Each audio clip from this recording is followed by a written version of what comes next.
Oh boy, apparently there's some angry old lady out there coming at Joey Rogan. And no, this time I don't mean Howard Stern. What is going on, guys? Welcome back.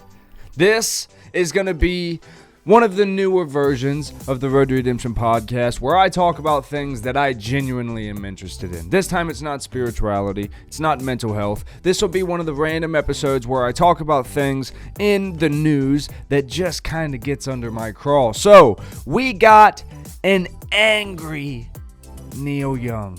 Right? Now, who's Neil Young?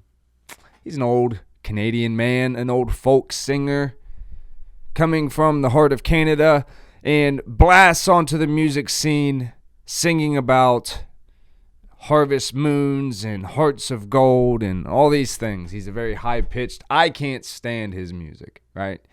Neil Young is demanding Spotify take his music off their platform because of misinformation that was spread, his words, not mine, by our saint Joe Rogan, right? Our podcast Father Saint Rogan keeps getting yelled at by these old white men who seem to think that they're so important.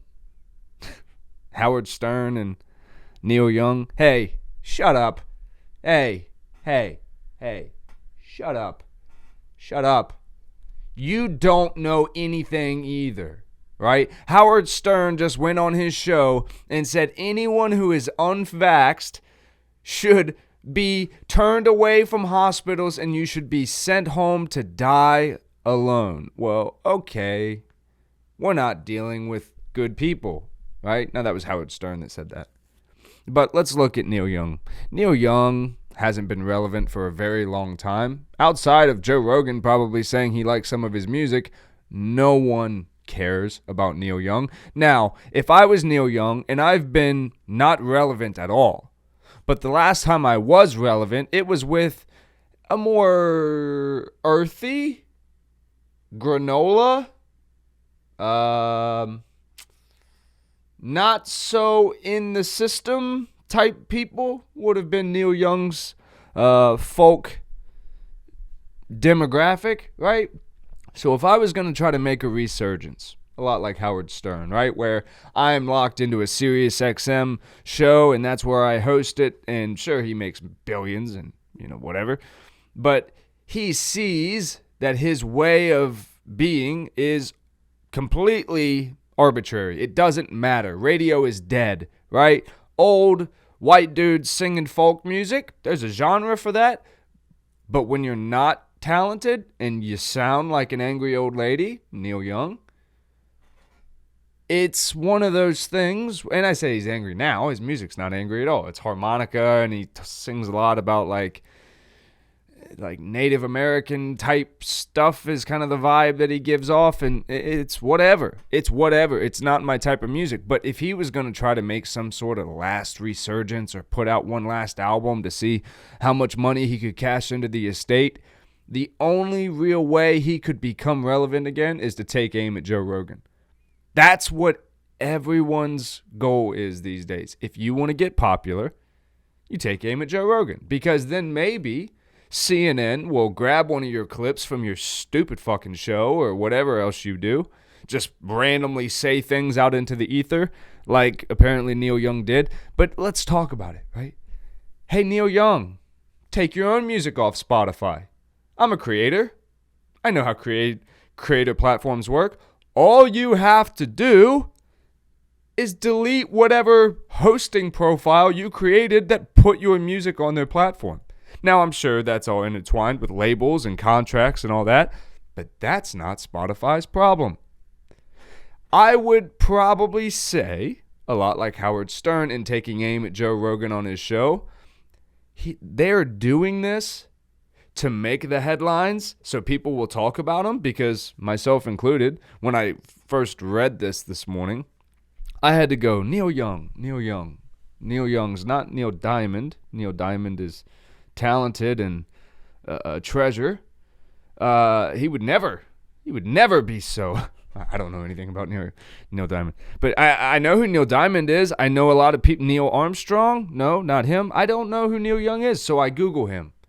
And I see this transparent, oddly hairy, mountain man looking thing with a high-pitched voice that can't hold a note. And he's angry at Joe Rogan because Joe Rogan said things that maybe, we don't know, are true or not true. But since he thinks they're not true, he's demanding in the public, he didn't go to Spotify, right? He went to the public. He went to the internet. What else? What else sounds a lot like that these days? Oh, one of my favorite entertainers, Machine Gun Kelly, MGK, got engaged to Megan Fox, and the ring, I don't know why I'm showing it on my right hand, the ring went viral because it was like his birthstone and her birthstone and intertwined together, but then it went viral again 2 days later because he went on an interview and said that it was designed with thorns in it to hurt her if she ever took it off. Hey, don't be stupid. American people, just because you see something on your screen that comes from YouTube or a Hollywood source or a source of any kind, hey, sometimes people just say shit because they know you're going to go, gasp. Huh? People really do that? No, people don't really do that. I have my wedding ring tattooed on my finger, right? Why do I have it tattooed on my finger? I hate nothing more than the feeling of a ring moving around, sliding around, especially when I do a lot of stuff with my hands. So I'm kind of clink, clink, clink, clink, clink, clink, clink. You'd be hearing it. And even the Kalo ones or whatever, they slide all over the place. And that would tear her finger to shreds if that was true. So, and we'll talk about it. Let's talk about it. Let's get into this Hollywood celebiverse real fast. So we've got Travis Barker, hottest thing in music right now. And we'll caveat that later into the When We Were Young festival because we're going to talk about that. Got Travis Barker, Courtney Kardashian. MGK, Megan Fox. Pete Davidson, Kim Kardashian. All of these people are in the Hollywood headlines. Now, let me tell you how that works, right? These people, I don't know who individually does what, but these people will pay their publicist teams to send these stories out to the news. And the articles will grab them, TMZ, Hollywood Reporter, all these things will grab them and go, oh, look at what Travis Barker and the Kardashians and MGK and Megan Fox, look at what they're doing. Pete Davidson, look what he's doing. Oh my gosh. And then at the end of it, you're like, I don't really care. It's just people living their lives. But because it's that boring, then you see, well, Travis Barker is kissing Courtney Kardashian's feet. Gasp. Pete Davidson secretly sneaks Kim Kardashian down to Staten Island. Gasp.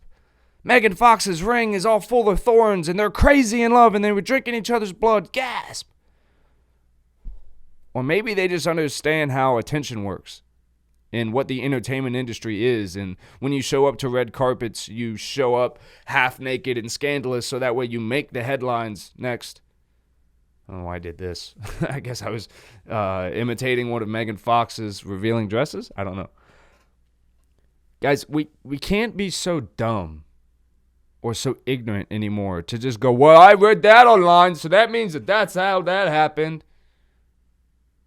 I didn't make a Southern accent, so is everybody happy this time? I didn't make dumb people sound Southern. I don't want to irritate people with my accents. But that's what we do. We scroll. It used to be a newspaper, and you go, oh, my God, did you see, this politician? He's in quite the scandal. And then nothing. But now we just go, what did you see that MGK, he put a thorn ring on his fiance's finger? Or they're probably demonic. Oh, my God, that's crazy. Such love, crazy, passionate love. Hey, they're people. They're just entertainers.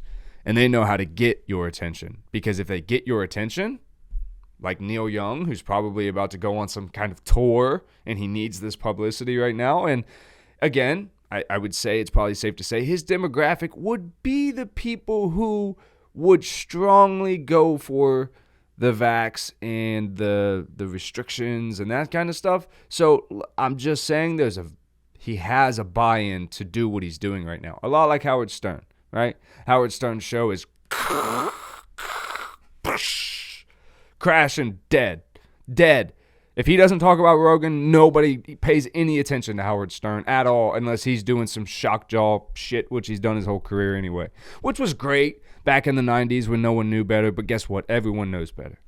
Everyone knows better now. So Travis Barker signs Avril Lavigne. Yeah? Now, Travis Barker has also produced and made an album with MGK, Tickets to My Downfall. Ginormous. Set off this kind of the pivotal moment for this 90s, early 2000s punk rock, punk pop nostalgia type thing that kicks off. Then we got Avril Lavigne comes back. Oh my God, puts out 2 bangers. Bite Me and Love It When You Hate Me, I think is the other one. Both of them bangers. Then, in the midst of this event is announced. When We Were Young tour. Promoted by Live Nation, the same promoter that put on the Travis Scott Astroworld concert. Oy vey. Immediately, skeptics start popping up and going, hey, let's not forget back in whatever it was, 2012, Live Nation also supposedly was going to put on this mega R&B concert, and they sold it and all this stuff, and at the very last minute they canceled it and didn't refund any tickets, and it was in an attempt to refurbish or reclaim some money that they had lost in the tragedy recent to that event. So, all right, we have history repeating itself. Out of nowhere, all these bands, A Day to Remember, Avril Lavigne, Dashboard Confessional, I mean, huge. Every name in emo, punk, pop, punk rock, whatever you want to call it back in the day, all of the biggest bands are on this flyer, and it just popped up overnight. And it's a one-day thing in Vegas, and it's like $300 a ticket. Well, there's a lot going on. And then the next day, every band on the poster starts posting, hey, we're going to be there. Hey, we're going to be there. And then some stories start coming out. It was like, hey, they approached us with this 6 months ago. They didn't even tell us the lineup of who was going to be on this. We're so stoked. So already we're seeing miscommunications and lack of communications, and everyone's not on the same page of what's going on here. And we're taking advantage of this nostalgic resurgence that's going on right now. All the while, people like Travis Barker and the Kardashians and MGK, kind of the forefront runners of this movement and this nostalgia era coming back, they seem to just be at the face of everything. Not to mention, Travis Scott was tied into the Kardashians, and, you know, that's kind of a weird thing there. And then you got Kanye West doing what he's doing and sneaking into his own kid's birthday party, and Travis Scott sent the address to Kanye, and then whichever Jenner it was let him in the house. Like, guys, all this stuff is so, like, easy to see how it's intertwined. The biggest thing is it's your attention. That's what these people thrive off of. If they are energy suckers, you have to be able to realize, think of it like Medusa, right? Are we all familiar with the Greek mythology of Medusa? If you look into her eyes, you turn to stone. She got the snakes of hair. Think of it like that. Everything you look at, be skeptical that it could potentially turn you to stone in deception. You could be deceived and almost tricked into believing things are a certain way. And, oh my gosh, I can't believe the world is coming on like this. Guys, stories are created, written with narratives, with designs, with calls to action in mind. Please never forget that. Every headline you read, there's a purpose to it. That purpose, sadly, anymore, is not to just inform the American people or the people in general, whatever country you do live in. I've wanted to talk about all this for so long, and I haven't really known how to bring it all together because you guys know I'm a huge MGK fan, and I love his music and stuff like that. I love Travis Barker. I've got, not only do I have make sure it's the right arm. It's not. Dumbass. I've loved Travis Barker. I got MGK tattoos. I've got the EST for life tattoo. So, like, I'm about the life that I talk about, but I don't let people that even I admire or am motivated by, I don't let them trick me with their bullshit, because I know what it is. And because I admire them and I study them, and because I want to learn their tactics in business and the entertainment field, I see right through it. And I think the value that I bring to you guys is that maybe I can see things sometimes that y'all can't, because you're not in this field. You don't choose to be in the entertainment field, and color me a mole or color me whatever, but I'm the one that I want to reach through the veil and pull us all through the other side and go, look, we can all do this.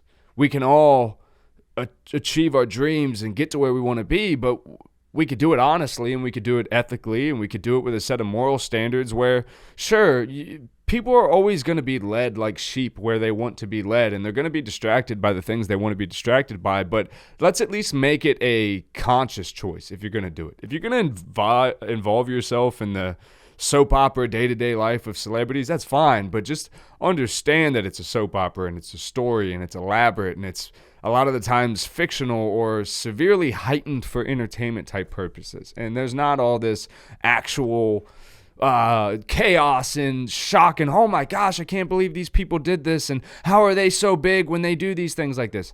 They're as popular as they are because they know how to get your attention. That's it. I love you guys so much. I hope this was kind of fun for you. A little turn on the tabloid episode. Maybe that'll be the name of this episode. Turn of the tabloids. Probably not. I'll probably do something clickbaity like Neil Young demands Joe Rogan no, he's not demanding Joe Rogan be taken off Spotify. Neil Young demands Spotify take his entire music catalog off, but it'll have to be shorter and catchier than that or nobody will watch it. Guys, check out the Road to Redemption podcast. Grab you some violently caffeinated merch. We've got the moon phases and mental health. I don't have one around, or I'd show you. Got the whole line up there. Check that out. Check out the old episodes. Hit us up. We just did our live event with NAMI Tennessee. Go check that out. NAMI Tennessee on YouTube. You can check out my hour-long talk talking about shattering the labels and stigmas of mental illness in veterans and law enforcement. So if you guys want to see that, go check it out. I love you so much. Today's Tuesday. I'll see you on Friday. Love you.